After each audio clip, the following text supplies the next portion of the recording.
Wala nakaike sa otoridad ang usa ka Oliver Andagan, 29 anyos, human nga masikop kini sa otoridad Biyernes sa hapon sa Barangay Obrero, Butuan City. May standing arrest warrant sa kasong murder ug paglapas sa Comprehensive Dangerous Drugs Act si Andagan.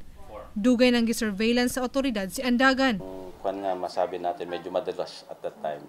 Actually, mayroon po tayong joint operation sa PDEA noon regarding that, and then series of attempt na rin natin. Actually, we have an information na may bahay siya talaga sa Obrero. And definitely, yun nga it's not as easy as going to that house, kakatok ka and we will just serve the warrant. Kasi information reveals that he is also armed.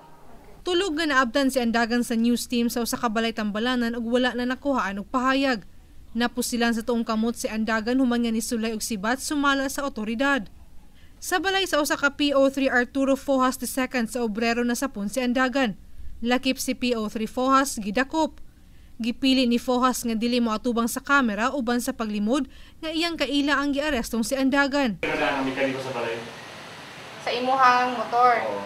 Tapos naapod siya dito. Wala. Natingalan na lang nanay buto niya, pubusyon sa ako. Pag naog na ako,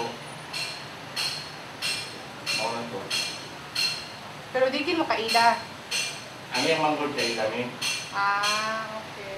Naristino si Fojas sa Alegria Patrol Base sa Provincial Public Safety Company sa Surigao del Norte.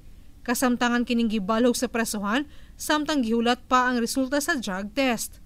Charmaine Awitan, Patrol sa Caraga.